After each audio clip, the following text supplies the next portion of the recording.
All right. It is a Sunday. There's football. It's sunny in LA. Definitely Gonna sunny in smoke some Arizona. weed and talk shop. Oh yeah. Dark in Virginia. Yeah. Oh yeah, you man, that is. I tell you, I was up in Northeast last year and last winter in a little camper, and it was just snowed in the whole season. It was cold. That was a cold one for sure. But southern winters ain't so as rough. Yeah. Oh yeah, man. What are you smoking on, Peter? What'd you Uh, grab? right now the Tom Hill Haze. Ooh, Um, basically, I don't want to open stuff up, so like this just came, beautiful.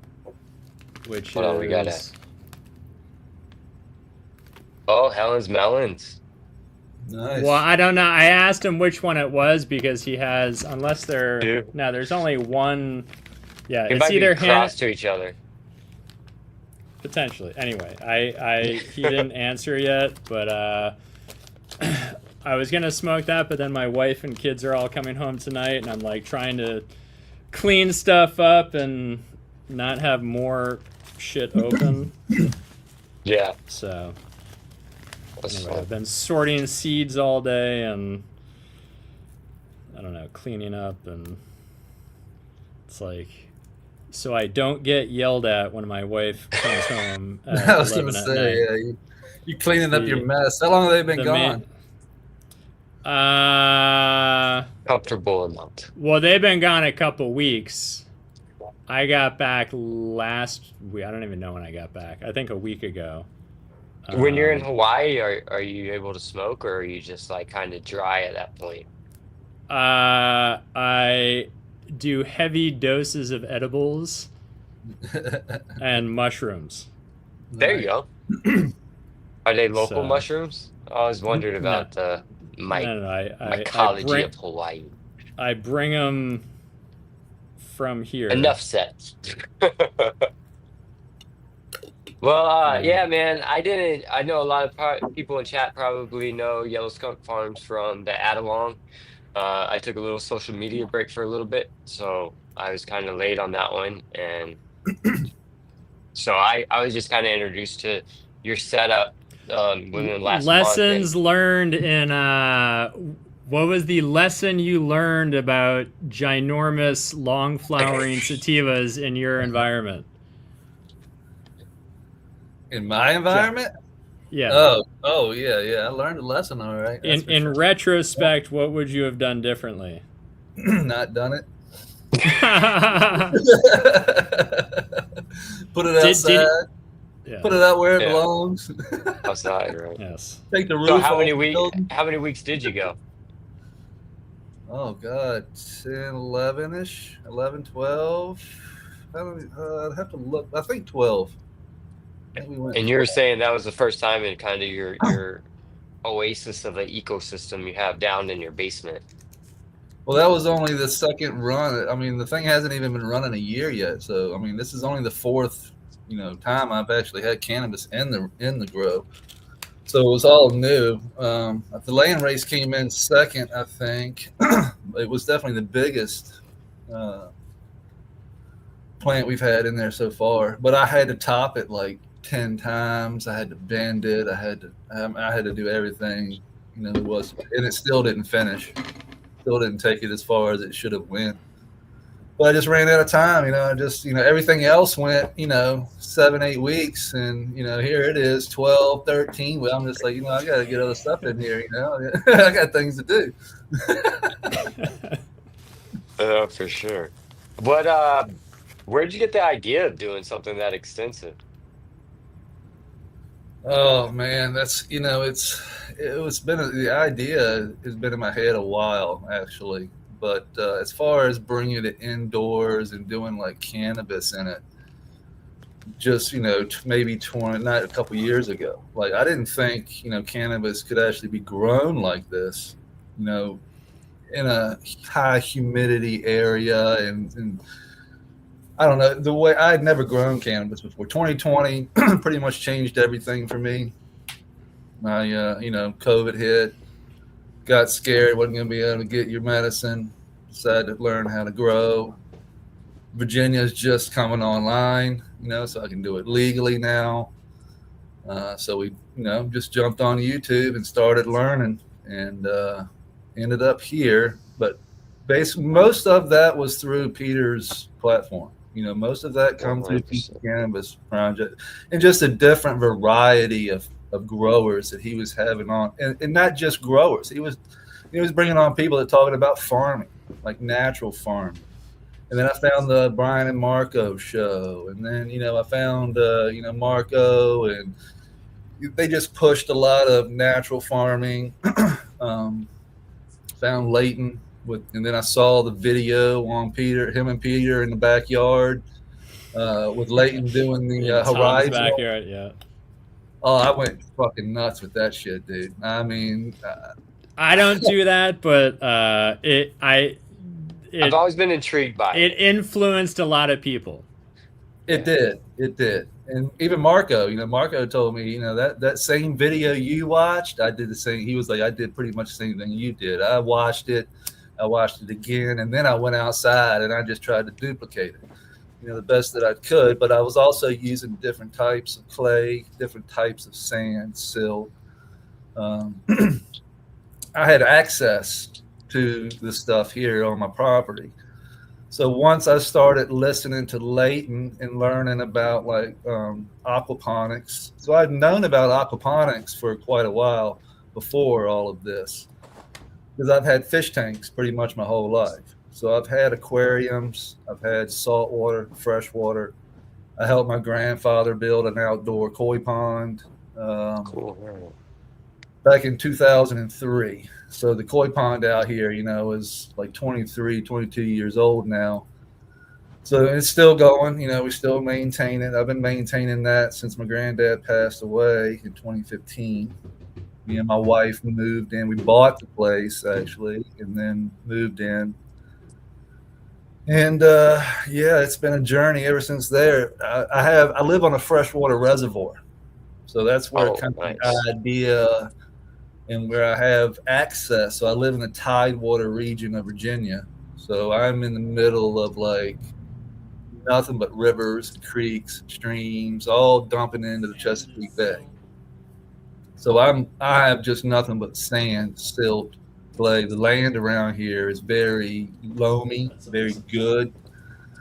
The growing, like my grandfather grew tomatoes, peach trees, apples, Christmas trees, like a diversity of different things, around on the property. But it was all only on like a 6-acre lot, basically. And a lot of that lot is hill. Like if you've ever seen pictures of my land, you'll see that it's all mostly hill slope. That's where all the peach trees and apple trees and Christmas trees were. And then you got into a flat land down there before the reservoir, and that's where the farm was, basically. But it's nothing but a lot of sand, silt, very loamy, very clayey. And that's when I started listening to Leighton. Like I said, Leighton started talking about sand, silt, clay. And I had no idea. See, I thought we were just growing in potting mix, and that's pretty much all I was used to, at the time. And he started saying sandstone clay. If you don't have it in your soil, you're not growing in soil, you're growing in potting mix. And so that jumped me in to learn a little bit more about soil and soil biology, and jumped into found Elaine Ingham and the soil food web, and then everything changed. Once I found Leighton, and the Bloods Leighton and the Crips, KNF, and it's just KNF. It's like everybody says, it's a wormhole. What is it? M. What's the Mexican one? The gang. Oh, the MS-13s. MS-13. Yeah. Okay. Yeah. Soil Food Web versus KNF versus Jadam versus and it all blah, blah, in blah. my head I was like, all these different aquaponics, and they had DWC and aquaponics, and the dual soil zone thing with aquaponics, with Steve, and with potaponics. And I started listening to him a lot, and with Steven over there, and he had a lot of good information. And then I just kind of was like, if we can piece all this together, it basically would turn into nature. Like what I was hearing from everybody was, all these different styles, but all these different styles boiled down to really, if you were growing with nature, you're going to grow in soil, of course, but it's really not about feeding the plant. It's really about feeding the soil. So once I learned what they were talking about, like what does that even mean at first? I was like, what, somebody new who's never heard about living soil or hears somebody say, hey, feed the soil, not the plant. It's like, what the fuck are you talking about? Like, I didn't know anything about microbiology or, how things were broken down in stages, I never put two and two together. What I love is everybody watching, or not everybody, but there is a majority of the people watching, including myself, who are just Steve. Wrong button. I didn't mean to. I thought you were Hands banned from your fat fingers trying to touch the layouts, but no, we all went through the same journey, and it's like that's what I was trying to do, is just like, and even just get other home growers. Like, it doesn't have to be expert. It's just like you're hearing what other, like with anything, you're hearing how other people do the same thing, and you're like, I like that, I'll try that. No, I love it. It's like listening to you, I was like, that I went through that same journey. Yeah, and I was going through that journey with you guys, basically, and I was really hardcore at it because at the time, my business kind of took off, and I had a lot of spare time around here. So, I just dove into hardcore, like soil food web, not as far as I could without actually taking the class. You know what I mean? Like I didn't want to get tied down into one particular thing. So, and I knew if I just dove into soil food web, my personality, I'm going to do that. And so I'm old enough now, and I've been through enough to realize my own self. I'm not going to get tied down in any one particular growing style. I'm going to find out what's best for my environment around here, and I'm going to grow the best cannabis I possibly can with what I have around here. And that was natural farming. That was Jadam, that was K&F, that was the soil food web. So I kind of just pushed the bottles to the side. I stopped buying, everything I could get my hands on, basically, when it came to trying to find what was best. Because if you go into a grocery store and it's like going into a cereal aisle, it's like all of it's got the same shit in it. It's just in different recipe. That was Clackamas Coot. He taught me learn how to read a bottle. If you're going to go into a store, at least know how to read the back of a bottle. At least know what you're buying. And you're going to realize real fast that most of that shit's water. For sure. Like you're buying water. And I was like, okay, I understand kind of where he's going with this. He was like a bed breaker, a bread baker. So he liked to bake bread. So he liked, he mentioned like malted barleys and sourdoughs and all these different things. And I was just like, where is he fucking going with this? And then he pieces it all together, and I'm just like, okay, that kind of, it makes perfect sense. Yeast, mold, everything that bakes bread is kind of in soil. It all comes from wheat. The wheat you have to chop. The better the soil is, the better the wheat, the better the bread is. Just Steve Diver, like river. I always mispronounce it, but he had talked about yeast too. I mean, simple things. We were like, I love that. It's like the cheapest thing in the grocery store. Yeah, everything about it. I was just, light bulbs just started going off in my head. And I was just like, holy shit. This is like totally you know, natural farming at its best. I mean, it really is like nature, you know, follow nature and you will get the best smoke. And I like how you were talking about you took a little bit from everybody. And that's kind of how I started in 2019 when, I got out of 46-month what do they call it? Tolerance break, Yeah, and yeah, so I came into a crazy market and I was just like, I'm gonna grow my own. And from there, it started with just a part A and B bottle, and Fox yeah, Farm soil. And then on the next run, they were like, okay, well, go buy another bag of soil, throw that other one out. I'm like, what? That doesn't sound right. Like yeah, it look. And from there, I found Future Cannabis Project, Dude Grow Show, and all that, and really. I did see the big divide between once I found like Marco and Elaine, and you're seeing kind of the differences and where they're going from, but able to pick what works for you and your environment, and then you go kind of a little step further and create your own ecosystem, kind of using everything, kind of like what you did. yeah. That was kind There's of some awesome commentary in the chat. I mean, I just let like we're all in the Absolutely. same boat, right? And for me, it's also like my wife absolutely she would like the Versailles Gardens, and I have like it to me it looks beautiful. To somebody who wants things outside to look like perfect, it's like she has nightmares about what I do. So the only people I can share like my hat like even little wins, right? Like I take all our food waste and compost it, and it's all out in my plants, and I'm like, fuck yeah. But like my wife's like, fuck, like I fucking hate your compost, get that shit out of here, that's why the flies are like. Bugs. Nothing Yeah. positive to say about it. Like the black soldier fly, which are constantly like in the house on the windows. yeah, I'm like, don't worry. They like they're so cool. They don't have mouths when they're adults. They're harmless, but like the larva, they're like they'll go through pounds and pounds of food. Like they're just insatiable at like the shit that excites you, and then the people I share it with are like all of you guys, right? Yeah. Like it's not my wife. yeah, yeah. See, my wife owns a yoga studio, so that's pretty much what she does full time.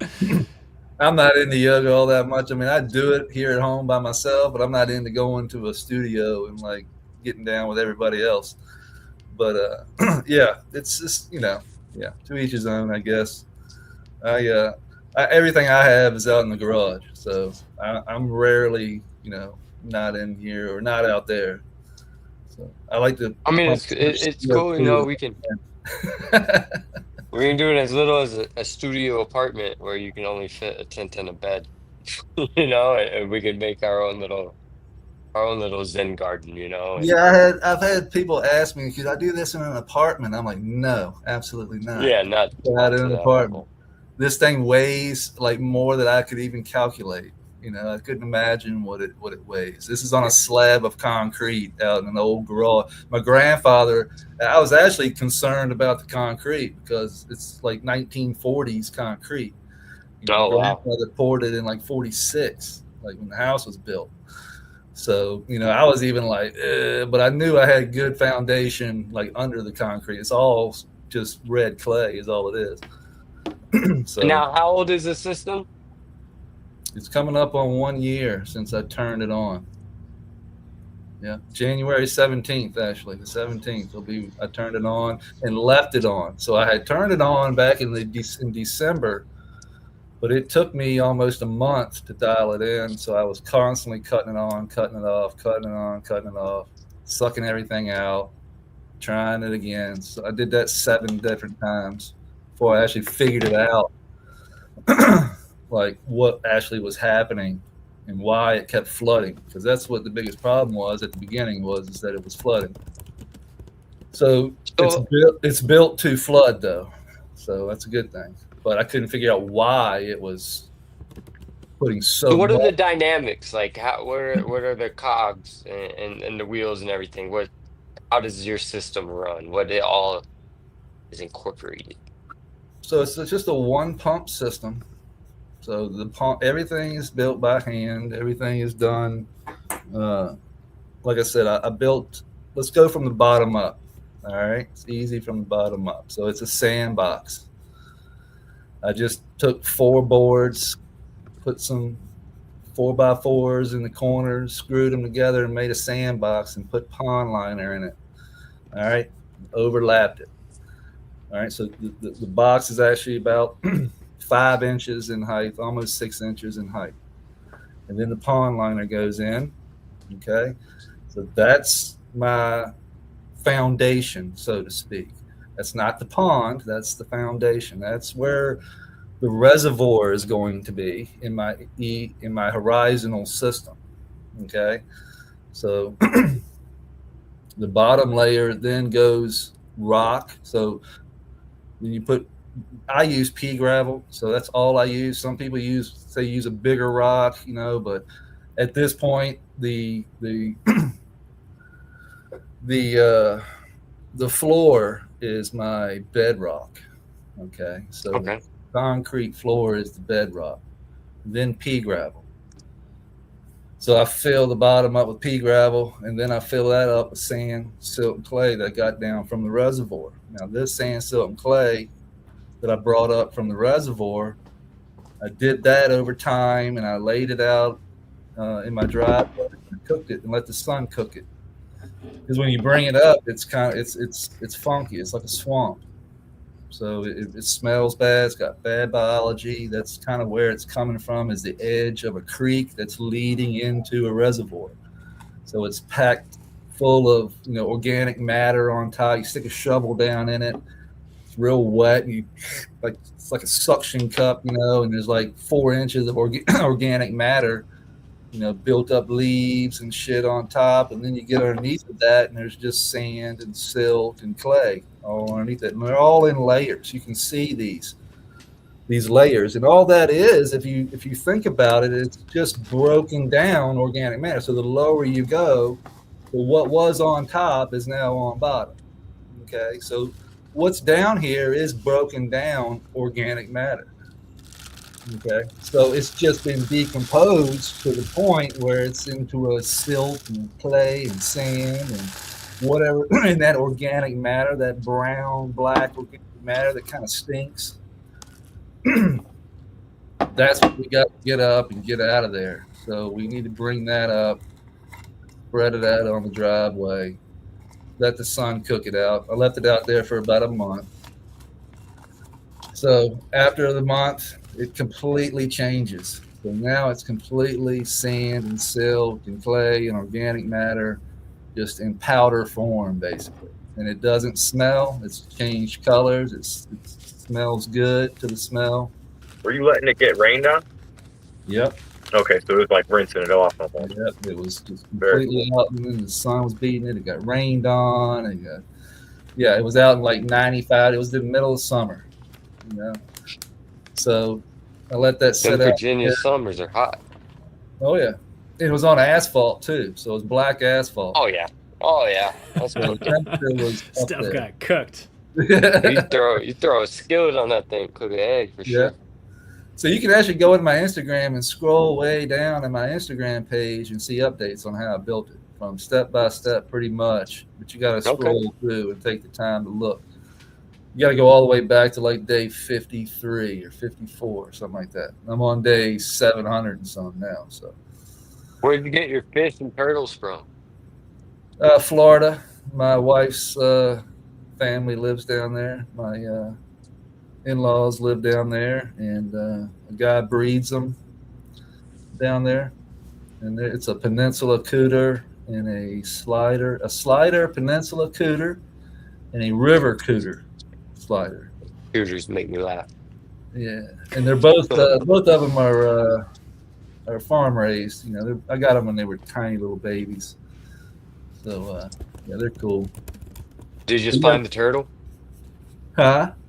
Did you find the turtle, or did you have to like source that from a store? This is farm raised, store. Okay. Yeah. So That's really cool. the horizontal layer, like I was talking about, that's the next step, once I clean the sand and silt, that's what goes and fills the gaps of that pea gravel, and it takes quite a bit of it. So once we get that, there it is, Peter. One of my favorite. I love when things trigger stuff like deep in my youth memories. I run horizontal systems as well. I kind of went down the same path. I went down the same path he did, where like I ran into Leighton. Actually, when I was developing the staff, I had reached out to Leighton and I was talking to him a bunch about, because I was a little worried about what it would do to like aquatic organisms and things. Yep. And then I was watching all those same shows and seeing kind of like what he was talking about and the way it was set up, and I was like, I got to try this. So I have a very small setup. I have the same thing, so I couldn't imagine how much that setup weighs. It's got to be unreal. Well, I like it in Josh's context because you have like all the. Absolutely. It's like you have amazing. Like the river and like fish. Yeah, and, no, it's. But so for you, what are your? Are you like 2x4s or 4x4s or? I have a couple of 20s that are set up like that, and then I have a 2x2 bed.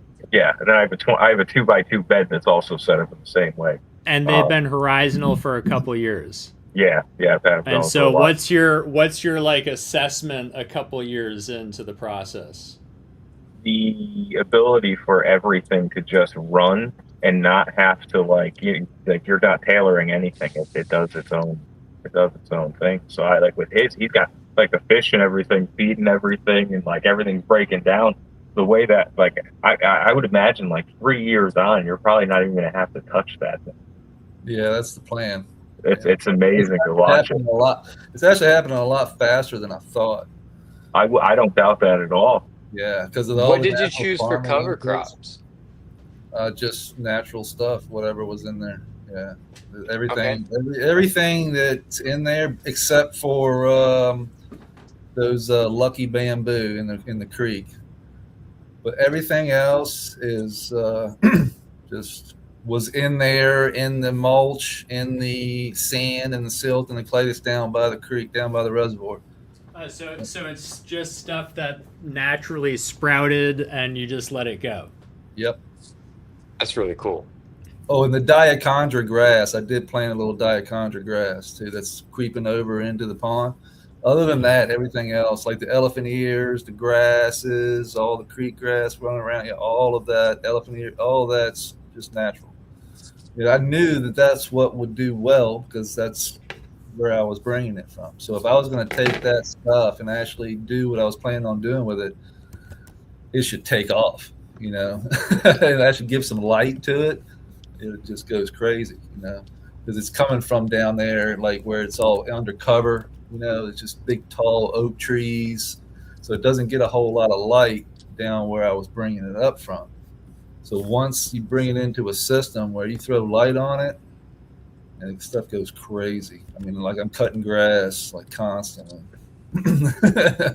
It's pretty. I love to be able to feed it with, what's growing in your pot or your system. It's just it kind of just made sense to me once I found out people were doing that, and once I implemented it, people are like, oh, well, it promotes, mold, and it's like, yeah, but it's a healthy mold that's breaking down, these nutrients to where our plants are going to be able to uptake them. Yeah, it's not mold, so to speak. Well, yeah, like botrytis and stuff. That's not what we're looking for. But right. The stuff that's breaking down organic matter is where the soil food web comes into play. So it's a system. Like Elaine calls it a poop loop. It's where things start eating things and things shit and things eat something. And there's basically an evolutionary chain down there that everybody's a part of. You know what I mean? Like we're at the top of the food chain. What's up, Tim? What's up, Josh? DP, Peter, what's up, y'all? Good to see you, buddy. Yeah, so the poop loop, when I started hearing this kind of stuff, and then I started hearing about diversity, and Marco pushed that into my brain, like diversity. He just kept pushing diversity. And I really didn't understand what the fuck he was talking about for a long time. I thought he was just talking about diversity of plants, and he was kind of, but more or less he was talking about diverse soil biology, like the critters, like the protozoa and the nematodes and all this diverse biology in the soil that's actually breaking down this sand and silt and clay. This is long-term nutrient. So the reason we have to go and purchase this stuff, like if we were going to use kelp meal or alfalfa meal or crab meal or any of these meals that are broken down, we go harvest this stuff, put it in our soil or in our potting mix for food, because potting mix doesn't have any food in it. This is why we have to create a super soil with all these amendments. We're taking basically a bog material, from a bog, and then putting it in a bag, and then we're going to add a bunch of amendments to it to get the nutrient we need for the plant to uptake. That's the basic of what I was learning, listening to all these different podcasts, and I was like, okay, well, why do I not have to go do this outside in the tree, in the forest? Like, why is the oak tree out here? I've never had to, I literally drop a seed in the ground and never feed it, never touch it. It grows up this big, beautiful tree. Nobody ever puts alfalfa meal on it, never ever does anything to it. It just grows. How did it do that? Soil food web. This is where everything that tree needed was in that little seed. And then once it pops, it just needs to be fed. Once it's fed, it grows into this big, beautiful thing that everybody can enjoy. So basically, So, go ahead. are you adding like teas or amendments or anything at this point, or it's just fully self-sustained at this point? At this point, I'm just foliar feeding a little bit. Maybe I did some Epsom salt, foliar, like a tablespoon, gallon of Epsom salt. I do that maybe once a month, maybe once, every 2-3 weeks if necessary. I've done that a couple times. I do some foliar feeding in veg of some ferments, just some, regular old, I got some comfrey, FPJ, and what else? It's just a mix. Shit. I'm going blank. EM1. Bro. EM1. Labs is huge. Read what's there and tell me what's wrong. Labs is like the kingpin, I would, so to speak. So I'm in the trucking business. So everything that holds everything together is that kingpin. Okay. So lab is the kingpin of the whole system. It's what's holding everything together biologically, and it's keeping everything in balance. So when things start to go awry, I can just make a little bit of lab, boosh, right into the pond, and everything goes right back into place. It's kind of crazy. And then the worm, at this point, I haven't had to do that too much anymore because I haven't seen any type of deficiencies as of yet. I am seeing a lot of sand and silt turn into soil. That's the cool, like along the edge of the creek. Like it just is turning into black gold. I mean, it's insane how the worms run through that sand and that silt. And that's what Clackamas Coot always used to say, worms love to eat grit. They like that grit. Helps them digest, yeah. Yeah, and that silt and that clay is fine, gritty. You know what I mean? That's super fine. So when you mix that with organic matter, something they can feed on, and with that grit, they turn it into soil like that. A month. Give them a month, and I'll put fresh sand and silt all on the top edge of that creek, and 4 weeks later, it's just nothing but worm shit. That's what's cool about this community too, is like when I was up in the Northeast, I'd go, we'd have a session with like Mr. Burns, and Mr. Burns would bring some WCA or some FPJs, he'd bring something that he's created. There you go, some poo. Yeah. But yeah.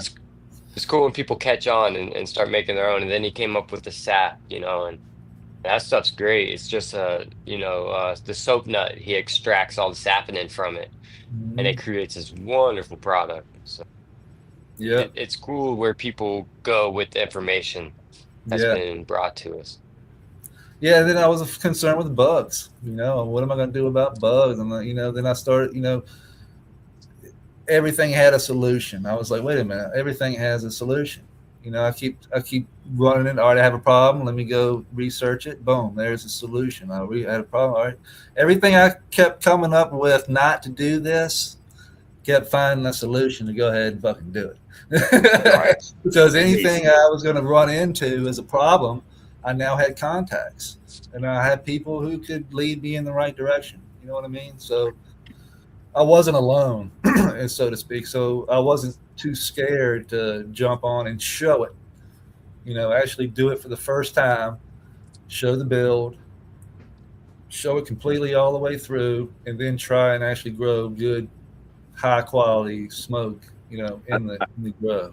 I think that's one of the best parts about like DP was saying about like the community, and you end up running into these different things just because we go to an event and somebody introduces you to like WCA, or you run into this, or you see somebody making it, and like IG when you're posting all these things and stuff, and like you said, you reach out to somebody and you ask them a question real quick because these guys are he knows what he's talking about, and most of the time when a lot of us are we're all potheads, we like to chat it up about the things that we like, so it's like you get a question in your DMs about this or that, 'cause I get messages all the time about people asking me about saponins and things like that, and it's like I love just chopping it up with them, because it's like and you meet all these different people that are like highly specialized in these perfect areas to just give you all this information, and we we're all growing the same thing, so we all know failure, it happens, and no matter what the fuck you do, you're going to run into these spots where it's like, oh, that sucked, so That's it's right. like you just expect it, and when it doesn't come, it's like goal. Yeah, So no shit. I was expecting a lot of problems, to be honest with you. I really was. And a lot of the people that I've listened to, that Leighton has been talking to, that actually do it in a larger system, like they use in like 4x4 beds, you know what I mean? Like grassroots beds. Love And, this. and that's what I was doing. That's how I kind of, you know, learned that that's kind of the wrong way to go about it. yeah, I definitely push the limits on like how little the system can be, you know what I mean, for what it is. Well, it didn't make any sense to me to put it in a grassroots bed where you're trying to build a horizon. You're trying to build a reservoir at the bottom here. You're trying to hold water, not release it. So every bed, in my head, I'm just like, all right, I'm going to go ahead and do this. And then sure as shit enough, then around the bottom, you're going to get that moss. You're going to get Always. that mold around the bottom, where that air is going in and that water's meeting. And you're going to get anaerobic bacteria down there, and shit's going to go right. Period. In a discussion, because there's not supposed to be fucking air down there. Period. In nature, air is being pushed down, by pressure. This high pressure system comes in, pushes air down the system. It's not coming up from the bottom. That's not how the root system is supposed to work. But see, I thought of it as, especially for cannabis, some of the best cannabis I knew growing up as a kid, when we would run, like these guerrilla grows and stuff, would be on the banks of creeks that dried up sometimes. So I was thinking like, maybe there's something there for the release of the bottom of that. But Well, I mean, like I said, the horizontal system is meant to build. And I'm talking like that air pocket down there. I'm not talking about like if you're growing that air pocket's there for a reason. Oh yeah, no, for a true horizontal, I mean, absolutely. So, I just want people to know that I'm talking about a horizontal soil system. Like I'm building a reservoir. I'm storing water at the bottom, not trying to release it from the bottom. So, and that's where, those layers come into play, in a soil horizontal system. If you look up soil horizons, it goes the O layer on top, which is the organic layer. And then you're going down into your, I think, A, and then there's a bunch of different ones. I think it's like A, E, C or A. I can't remember. I'm too Anyway, if you understand that you're going organic matter on top, and then you're going to go into the clays, and then you're going to go down to bedrock. So that's all I did was recreate that layered system, except I sandwiched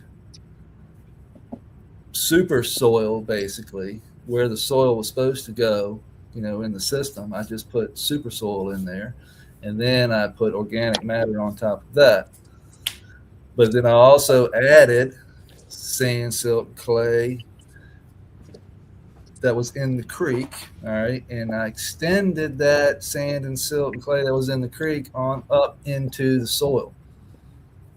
So instead of mixing the sand, silt, and clay up into the soil and trying to get that perfect mix, okay, in the soil, I went another route and just put an inch layer of it on top, and then put my organic layer on top of that.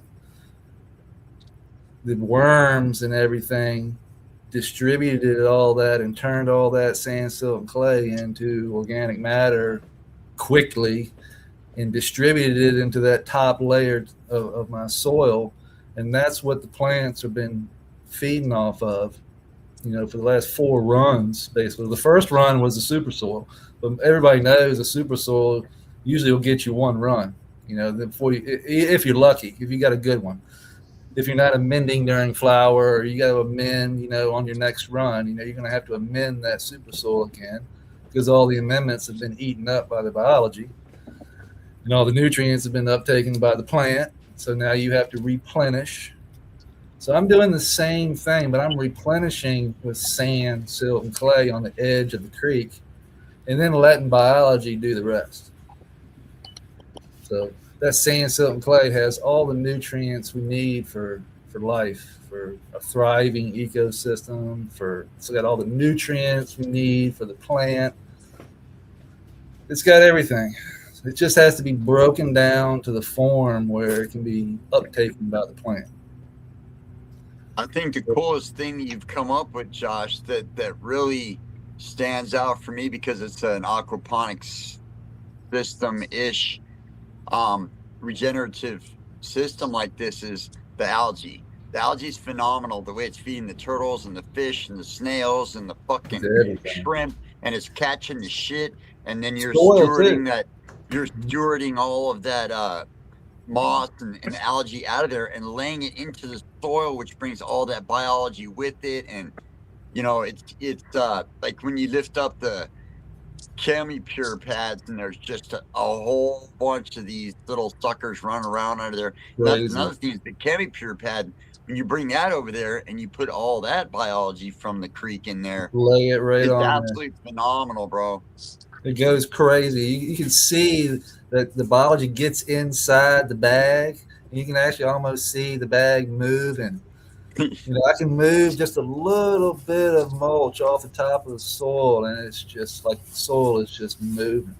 And I was like, who needs perlite? In my head, I was like, who needs perlite when you've got so much life in the soil? It's literally aggregated itself, and it like the roly-polies basically move the aggregates, around, and everything's moving. And so the soil's never staying the same. It's not compacting down.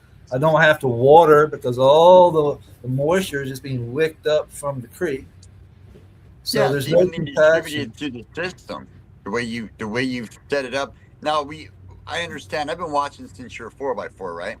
I think you've got a like for me every day since you started. Since I started watching you. Yeah, you've been awesome. I've really paid attention to what you're doing, because your system and your style fits well with what I'm trying to do with my new grows. So that's why I wanted to jump in, because Josh's style and system fits well with how I grew up and what I was used to. So my mom always had pots. I grew up on a farm in northern Nevada, and she would always put rocks in the bottom of the pot. Mm-hmm. Always. And she was like that. I mean, this is in the 70s, and that's just how we always did it. There's always been rocks in the bottom. Now, I never tried to move that into the earth itself as like rocks underneath until 2 years ago.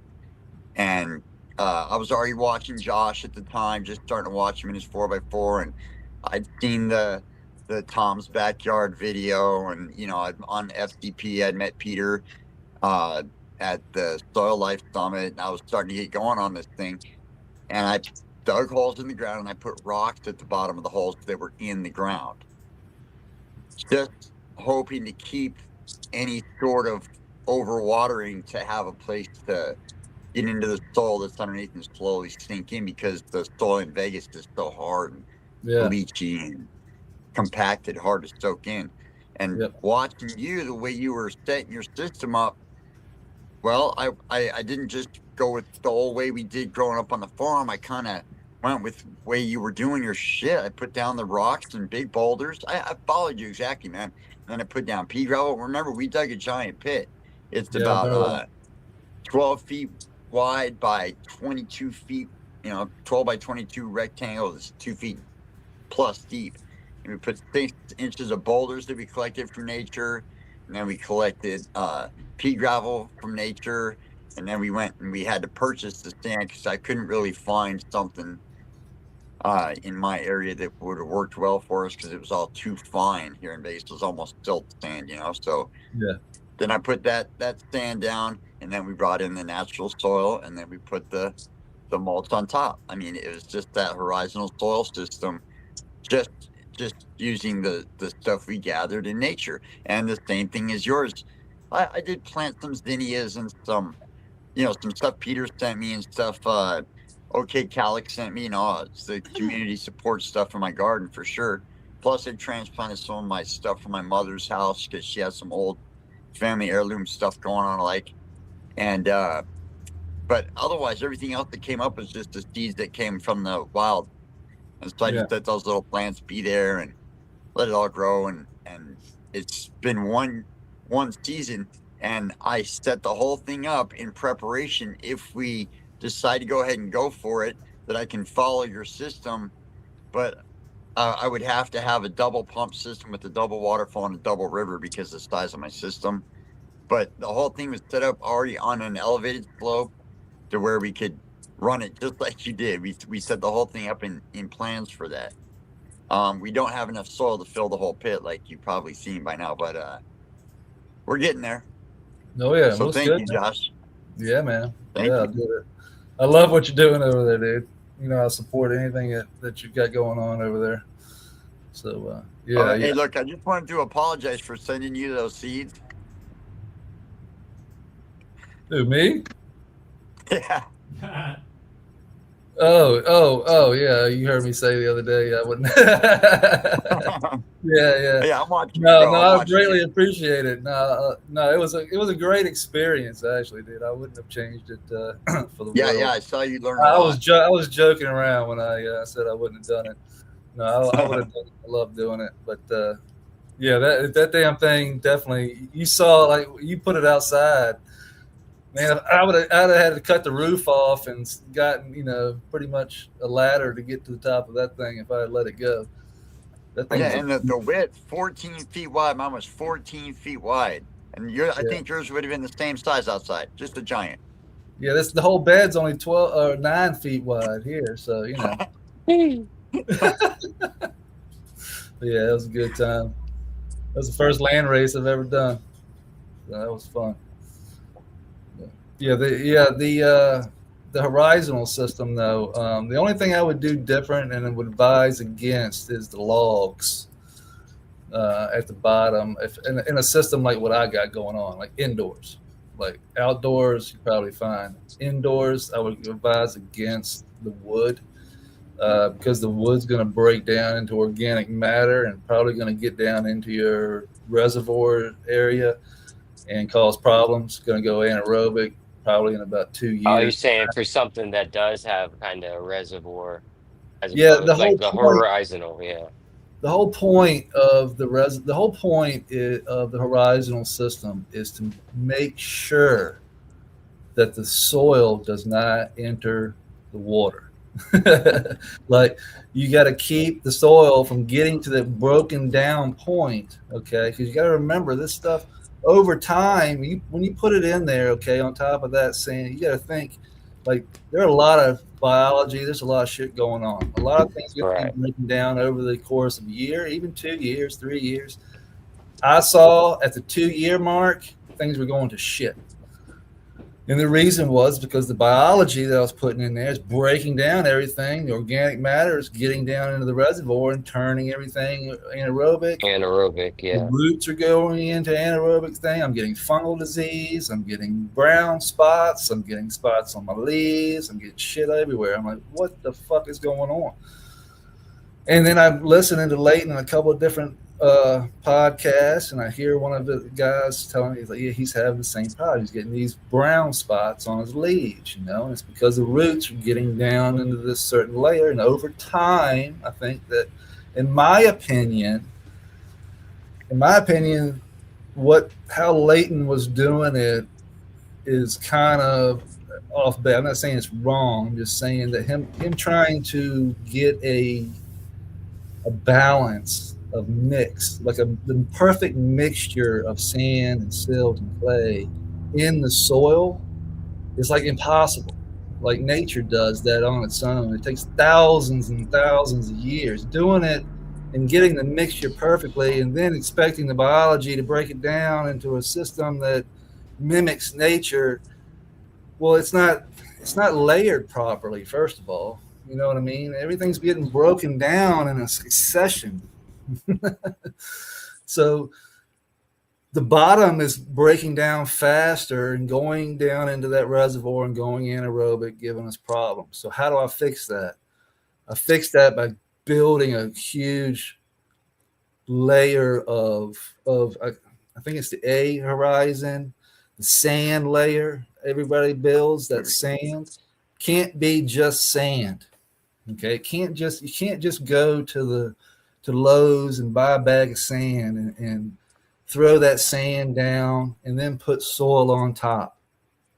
Because what happens is that the biology breaks down the sand, turns it into organic matter eventually, and then that shit goes anaerobic. You get a swamp. So what prevents that? Clay. Here's where the red clay comes into play. The clay layer can grab that water and slowly drain it, and the biology is going to take forever to break it down. It's it's pretty much already broken down into these clay particles. The clay particle is the smallest particle. It's smaller than clay. Silt. So it's sand, silt, clay, in that order. So the sand particle is big. Silt is a little smaller. Clay is smallest. These are the layers. If you think about it, in my head, I'm like, okay, this is what the silt is filling in the gaps of the sand. The clay is filling in the gaps of the silt. And we get that nice compact layer where soil cannot break through, and that clay layer is just thick enough, not too thick, to hold water, but thick enough to hold and maintain that layer for years and years and years. So that was in my head, and that's how I set this system up. And I don't know if it's the right way or not. 10 years from now, I might have issues. I don't know. This is an experiment. It's the whole reason. Yeah, I'm thinking the same way exactly, Josh. Because like on one side of the bed that we did fill already, we filtered everything. We sifted it. We screened it, right? And then on the right-hand side of the bed, we just pushed all the rocks, and we have desert debris. So it wasn't like pine trees and oak trees. It was like Joshua stumps and yucca roots and cactus. I'm not kidding, for real. That's what we pushed into the hole. So we let that stuff break down. We thermophilically composted everything. Then we filtered one side, and then we just pushed everything chunky in the other side to kind of run a test. How'd you do your thermophilic compost? Excuse me? What were you doing for your thermophilic? Were you just letting it all pile up, heat up, and turning it? Yeah, exactly. And we had gathered a ton of mycelium.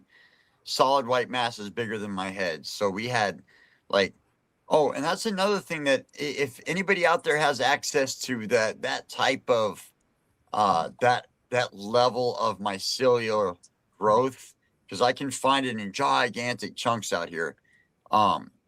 It is an absolutely amazing growing medium. It's the weirdest thing I've ever seen.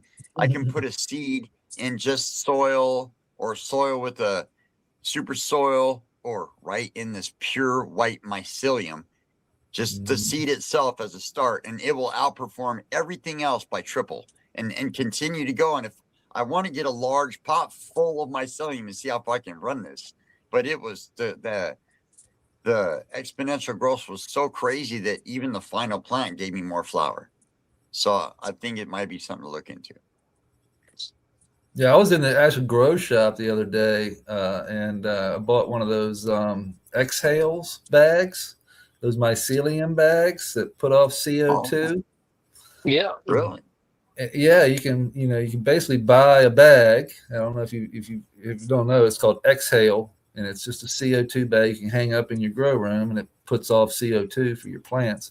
But I'm looking at it like it's this big block of mycelium, and I'm like, oh shit, that's like, ooh, I want to cut the damn bag. It's like, do not cut bag open. I'm like, fuck you, I'm cutting this fucking bag open.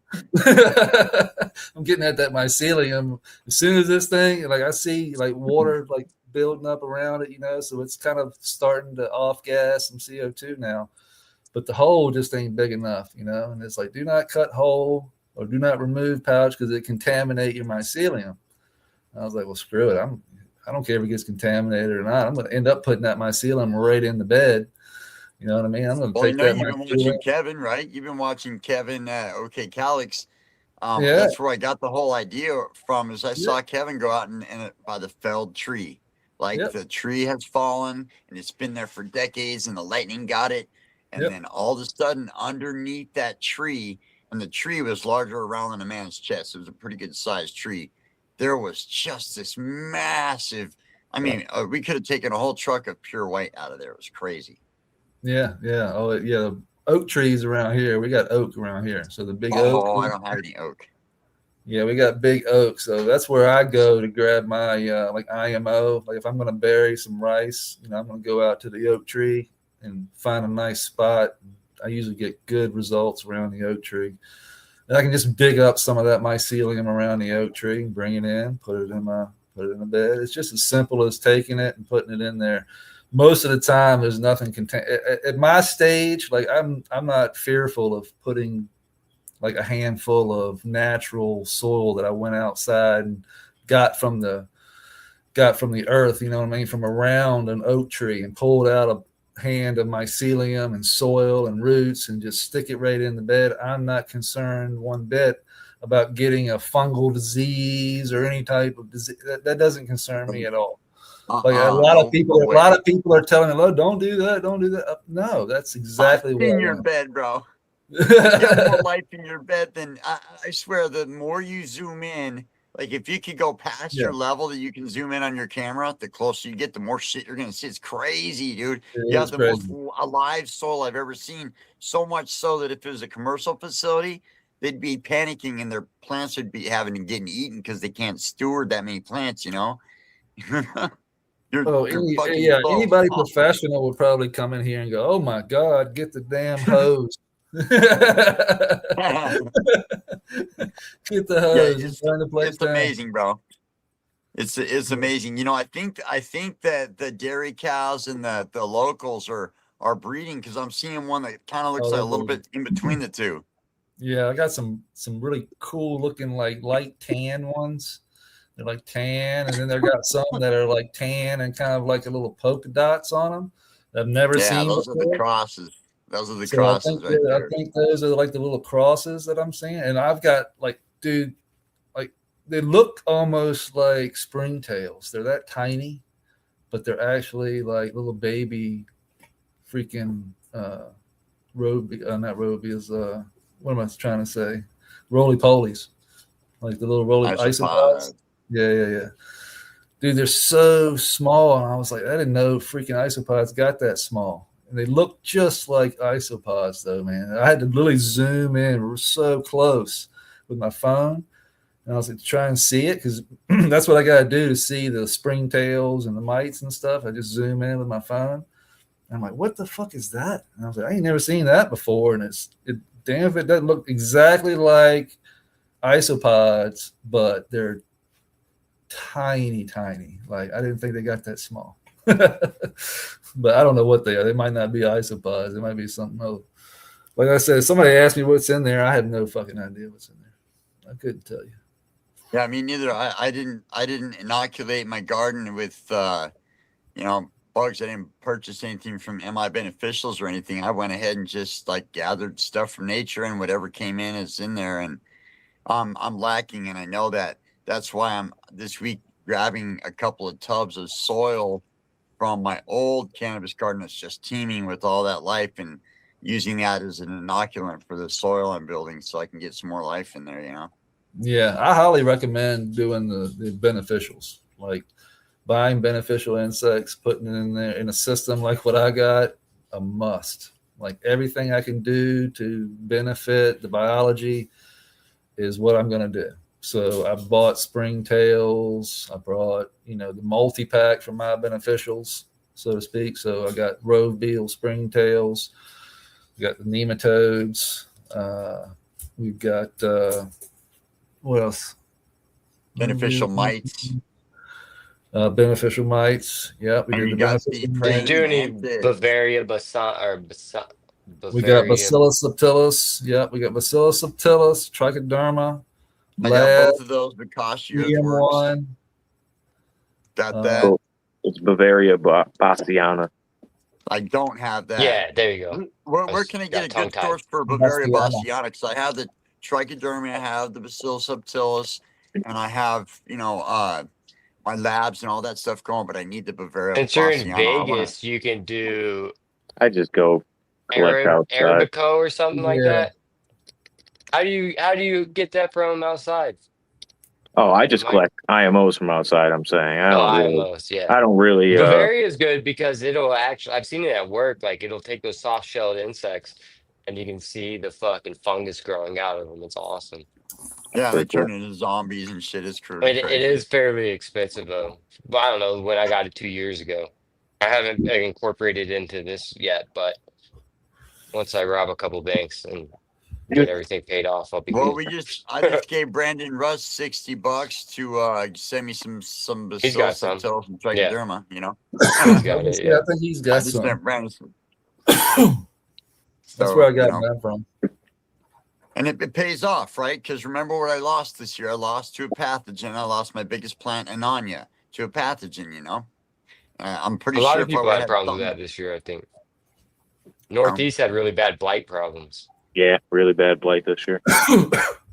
But I'm sitting there wondering if, because like Tyson said, his Hugel bed had really bad blight. So I'm wondering if he had like an excess of, it was a really wet season up there. Well, yeah. So, I mean, yeah, you're going to see it probably a little harder in things that are set up naturally, or I mean, not naturally, but, are set up his to native stay a little soil.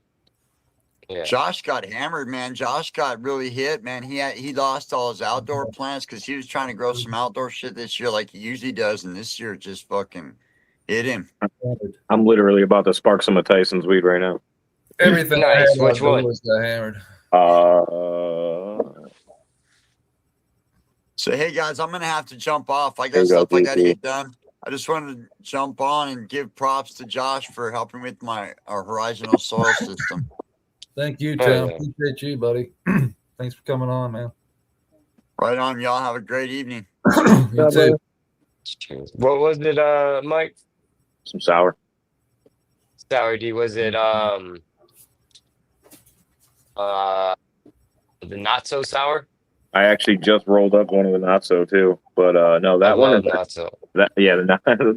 See, it's funny. I got a love-hate relationship with it because like calling it sour bothers me, but the fact that there's not so in front of it makes sense, because it's like it's just different. It's just not. It's like a grapefruit kind of like. I don't know. I don't know. I like the profile though. It's not bad. Don't get me wrong. Yeah, like the wife just said, it's good. It's delicious. Yeah. It's good stuff. But it's definitely not like the sour. No, it's not. But like the other one, I believe this one is it was John's pick. So I would imagine Okay. it's but I think it's one of the 2.5 back crosses or something like that. Of I would imagine it's Doobies. But it's dank. I love the farmer cut. Oh yeah, of course. Yeah, I got Got to. Absolutely. It preserves it. Grape Gushers times Peach Pistols by OK yeah. Cali. Oh, we. Is my That sounds fire. it's so tasty. It's not the I'd most. love to try some of his flour. It's not the most potent thing. I mean, I'm guessing it's probably around 20, 21, something like that. That's just my guess. But the flavor is just unbelievable. Like tastiest thing. It tastes just like grapes. It's insane. Especially this one pheno. I had 3 different phenos. Did John bring it in the Westport grape juice? Yeah, buddy. Hey, that shit's so fire, isn't it? Bro, he comes up to me and I was like, as soon as he showed up, I'm like, oh, bro, I got to show you this. So I break out the fucking Ice Fire and I'm like, check this fucking thing out, you know? Yeah. And I did the same thing when I first got there because Tyson was there. And I'm like, you got to check this fucking thing out because he had the Indux. And like, that's why I went after the Indux. Oh, he brought the Indux again, yeah. No, he didn't bring it this time. But like, you know, I saw it because of him. And then the induction just got me. I'm like, I need something that does induction. This is the coolest shit ever. So, but you when like it? Yeah, he thought it was cool. He messaged me a little while ago, like I gotta try that fucking thing. And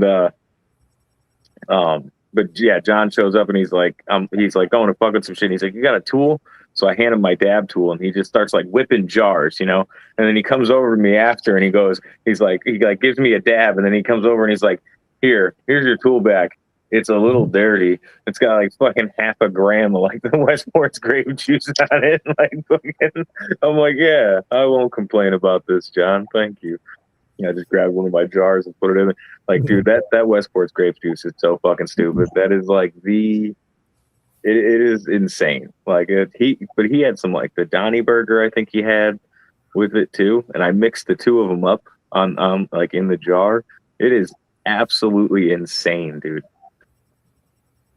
Yeah, dude, it's just so mouth coating and enveloping, and just he's fucking it lingers, he kills me too. it coats, it does everything, man. It's just and then like that thick. Yeah, that thick, nice mouth. That's what I love about it. You know, it's just like absolutely, you could taste it for fucking minutes after, at least, if not, you know, longer. It's like some of them are crazy. That grape juice is like. It really is. And then, you know, all night he's like coming over, like, try this. And he's just feeding me dabs. By the time I left, dude, I was fucking gone. We had smoked like 25 joints by the time he showed up, too. So, like, I was already fucking. Almost 15. Oh, yeah, I was 15 by the time John showed up. By the time I left, I'm pretty sure the board said like 30 or something. It was insane. you have to sit there past the joint because another one's coming at you. Yeah, constantly. Yeah, it was just. And then there's so many jars. Like you never get to how all many of them. jars Like, did Owen bring this year? you know, it's funny. He walks in with like a little bag, a couple jars, and it sits down. And he looks up at fucking average. And he goes, "I didn't bring that many jars this year." Oh, really?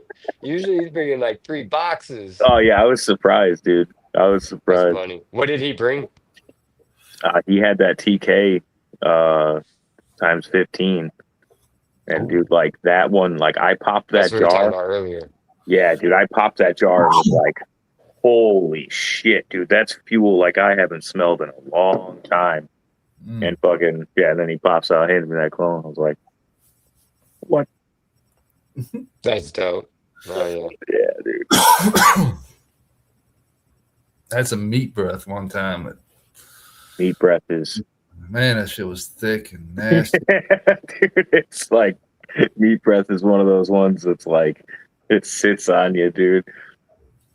I don't think I've ever had a good representation of it. I think I've only had it once from like a dispo, and it was just weed, you know? Super forward. I haven't had it from dude. anybody who, yeah. Yeah, you know you had it. It was some of the funkiest stuff I'd ever. I mean, just that's what I hear. Coated and lasted a long high. Very just put me out. It was pretty good stuff. I'm excited for the Doc 15 that I got going. I got one of the S1s going. Dude, I got this wild fasciated, um, a crazy fasciated, no joke.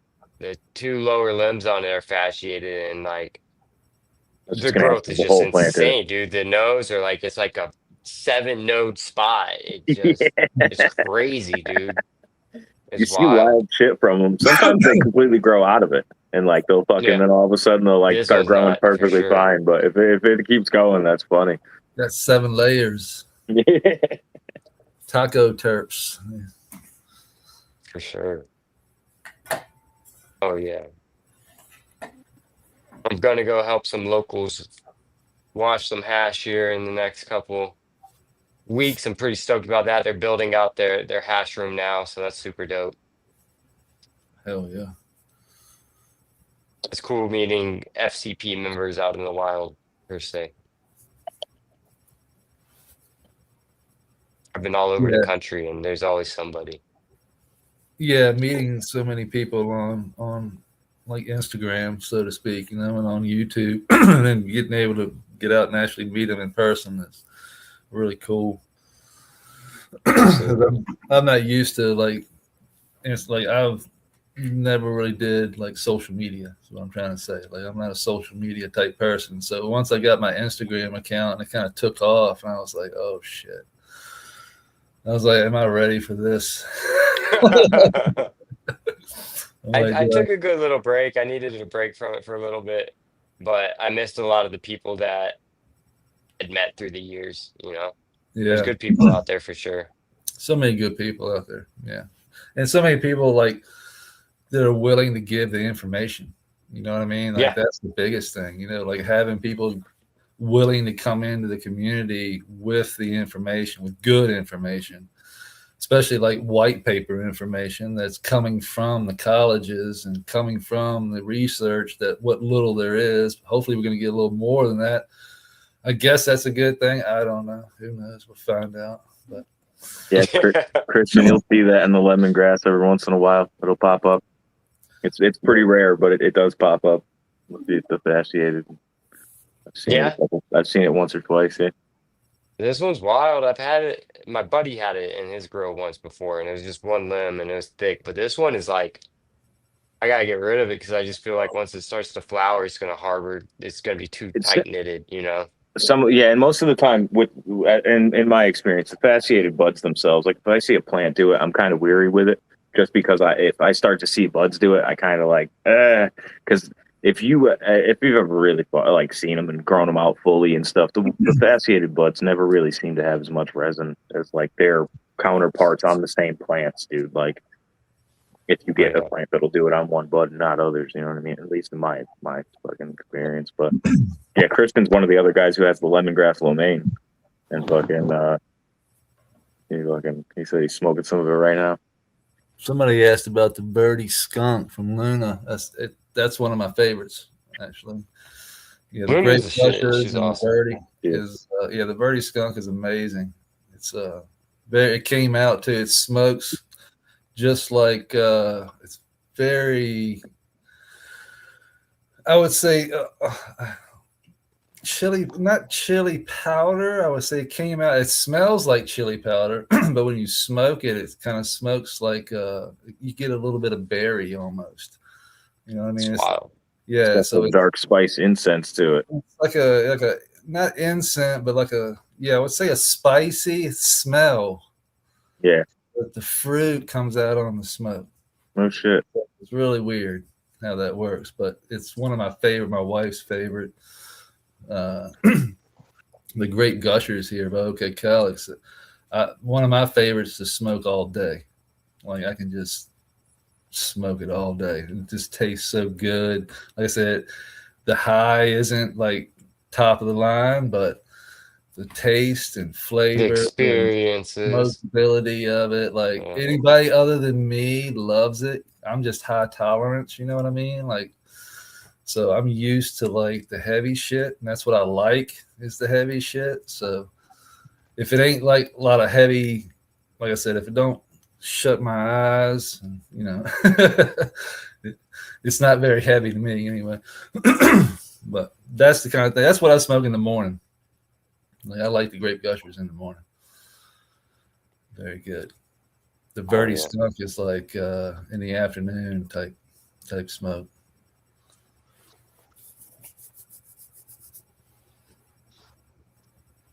Honeysuckle lo mein, huh?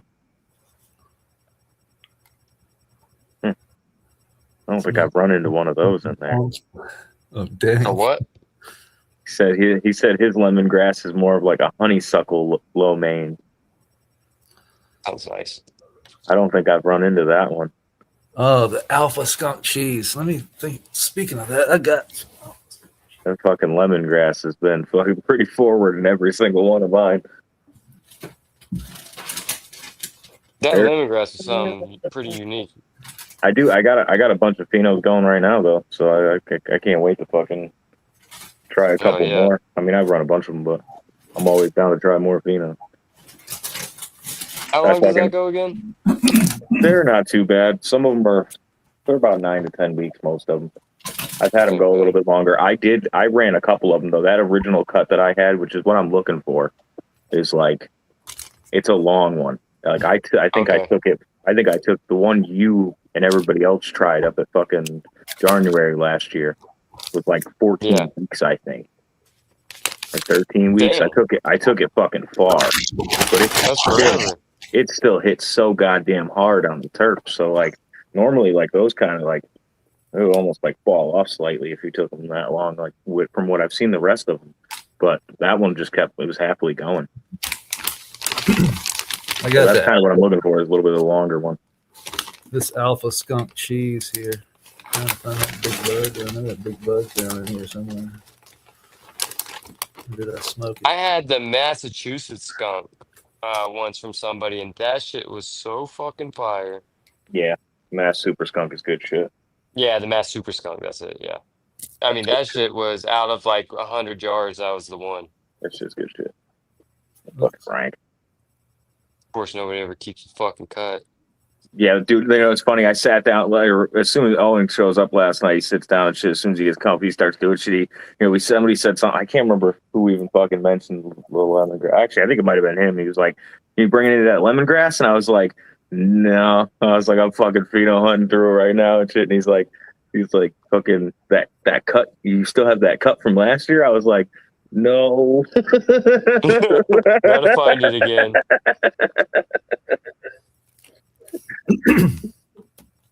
That's why I'm taking clones tomorrow. I'm flipping tomorrow, so I gotta take cuts.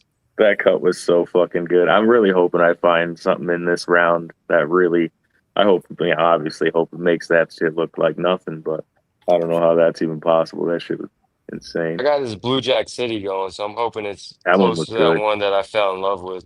Blue Jack was that was good, man. I like that one a lot. No jokes. I still have all them seeds. Oh yeah? Fuck yeah. Oh, fuckers. I told you I'll fucking send them to you. The Bolo Runs to Straw Guava. That one was something unique from Harry Palms.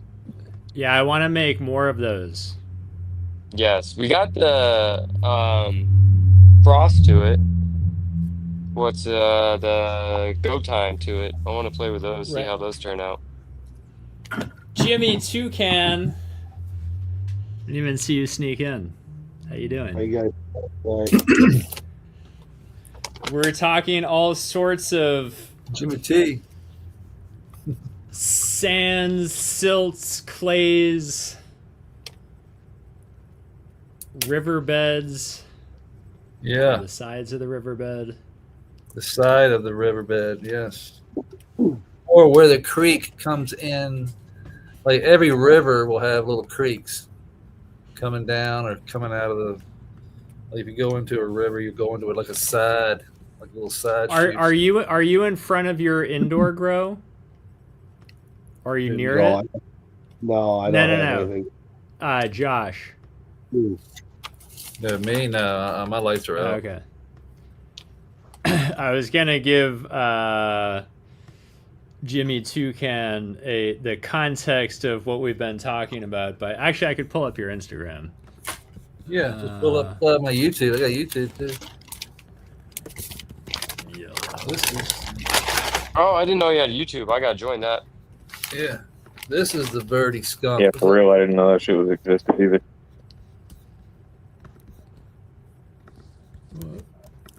Very nice. If I can get the camera to.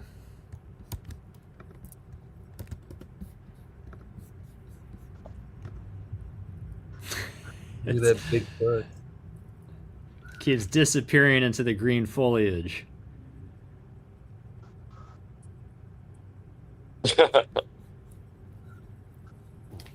But Nice. this is hold on, let me rewind this. That's the thing I hate about Instagram is you can't, sometimes there are no controls. But do you see this Let's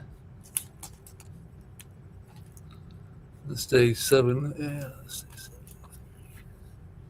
Josh, I'm trying to show him what you have set up. So you see, this is in his, is it your basement? It's my garage. Garage, okay. It's on a slab of concrete. So he has turtles, fish. He's got it all.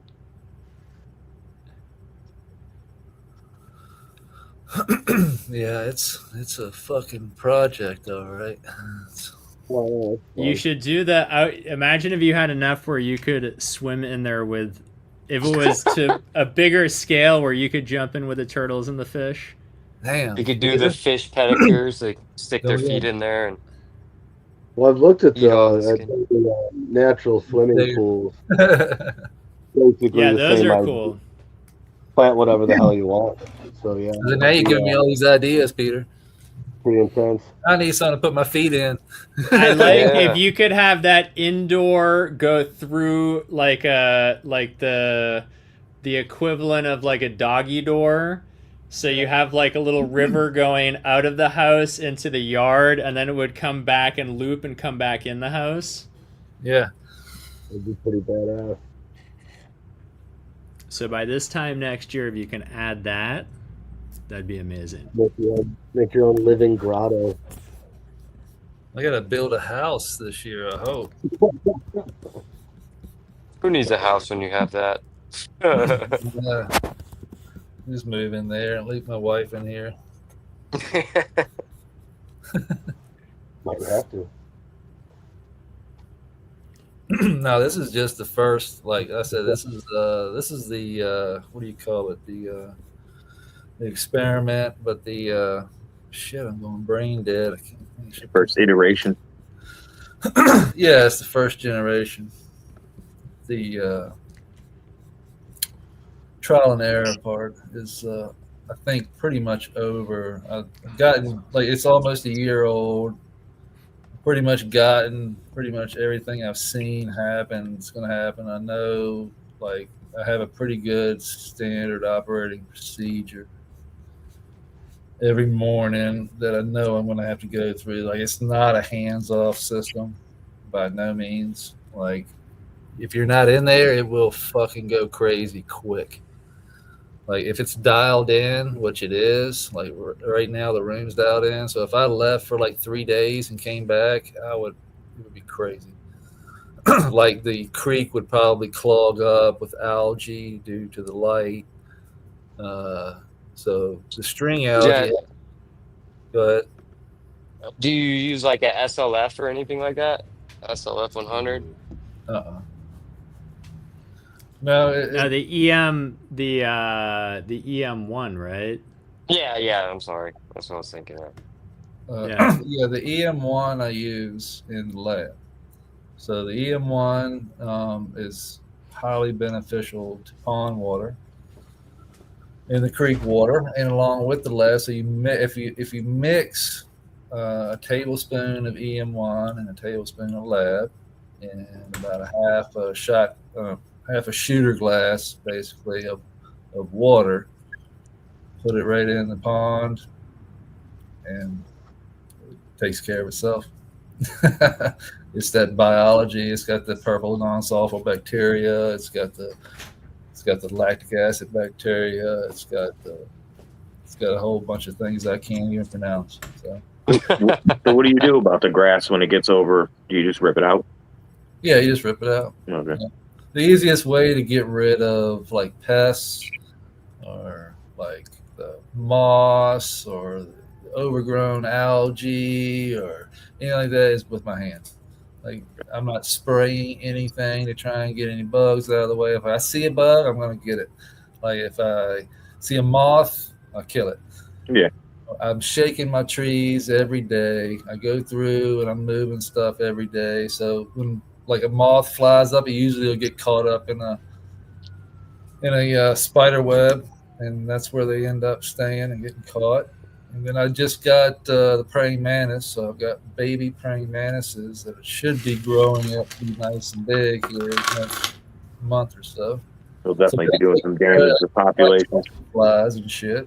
I still like the idea of the spider monkeys. Yeah. Or some other the smallest monkey there is, whatever that is. If they didn't Get a tear little up fucking. yet, I'd love to have one. Be climbing my trees and shit, man. Come Get a flying downstairs and find So- yourself some in the weed. shit. Breaking my Jimmy, I wanted to ask about the black garlic Hindu. Ooh, that sounds. Yeah, that sounds good. From so I dug out the original packaging. So everyone can see. These took me probably 6 months to acquire from the breeder. Just a real hassle. I don't know if they had everything else was everywhere they had stuff listed. Just getting anything from them was a challenge. But I'm glad I did. 'Cause Your microphone's a little. Is his mic a little wonky?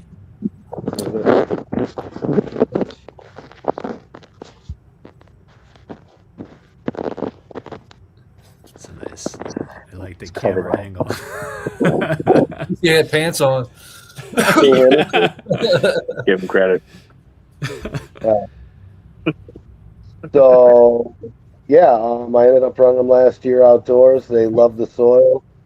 I have really clay heavy soil. I mean, we have a few inches of topsoil, and then it's all blue clay. But they loved it. They were nice and resistant. They didn't get chewed up by the leaf miners and that kind of shit. The aphids usually swing through when it gets hot out, and these were all relatively untouched, and lived up true to their name. The black garlic, it's they have this kind of fermented garlic kind of smell to them. A little bit of mothball, a little bit of funk, but just overall nice vigorous plants.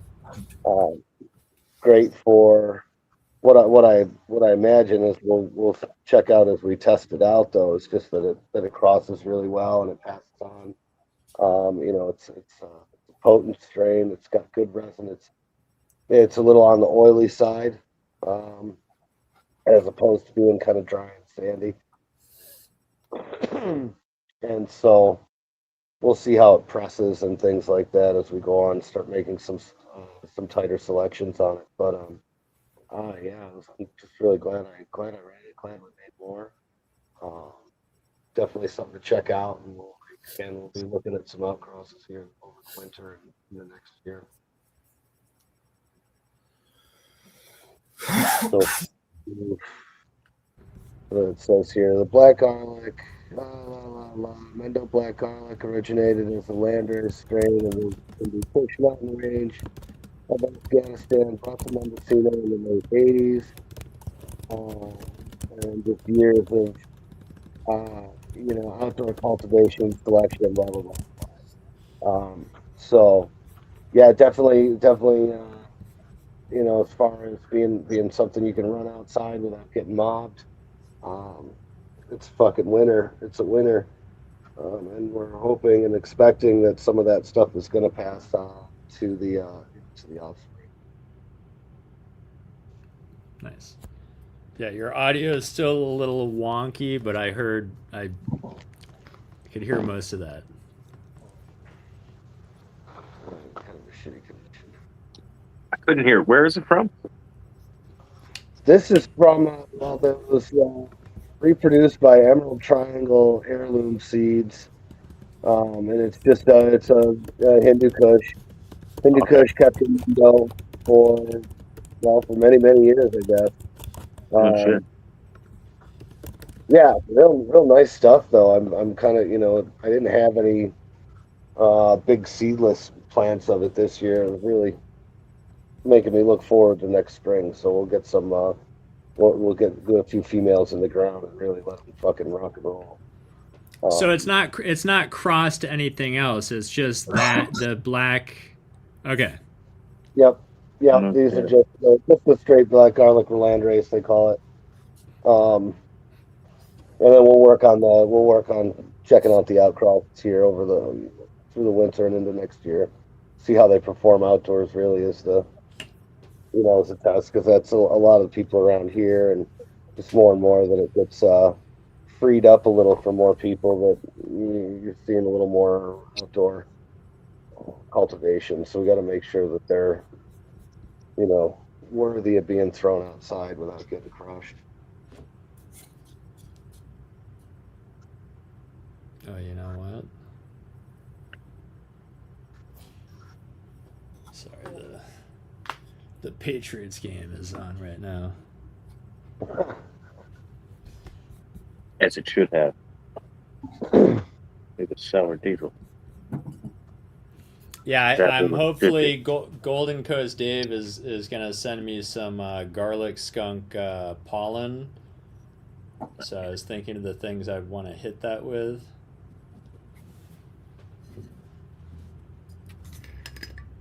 Yeah, I dig this. It's got an interesting flavor profile. It definitely has that fermented, some fermented bits to it. It's got that sweet, funky, mothball-y chemical kind of bang to it. Yeah, grab a pack of those for yourself there. And see what you can't find in there.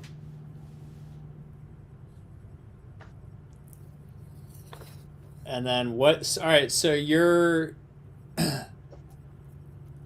did everything you grow, is that for seed, or did you also grow just straight flower? And yeah, it was mostly flower last year. Mostly flower. Yeah. Yeah, I needed a good stash to set aside and ensure that I wouldn't have to run around looking at any point. Last couple of years have been nothing but seed everywhere. Grew out of like just a bunch of different shit. It was, it was good to get a look at so many different things, but at the same rate, it was kind of wild at the same rate, and I didn't really end up with anything that didn't have seeds in it. So it was much more controlled this year. A couple different main areas to work from, and that allowed me to keep a pretty seed-free smoke garden this year, which is good. We got to look at some old friends and. Well, I was gonna say, so what'd you? I'm totally blank. I remember you were showing plants earlier in the season, but I'm totally blanking on what. So what'd you grow for your own smoke this year? Well, let's see. There was a marshmallow OG, 92 OG. That cut a sour from Not So Dog. There's a Master Kush in there. White Walker Kush. I literally just lit some not so sour. Blue cheese, cat piss, grapefruit chem, day wrecker, sweet pink grapefruit, Hollywood Pure Kush, Gorilla Glue 4, Royal Sour 4, Dutch Treat, Agent Orange.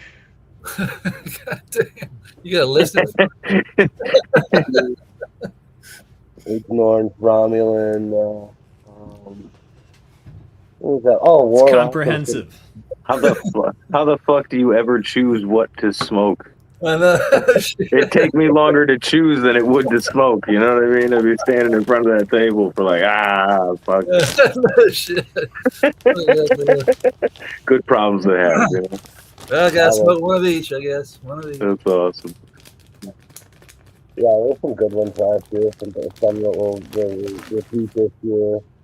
Right, that San Diego cap hiss and the grapefruit ham grew so similar that I'll probably just put them in one big container together next year. One big container. What do you think? What do you think of the not so sour? It was okay. Yeah, I mean, it's more grapefruit than anything, right?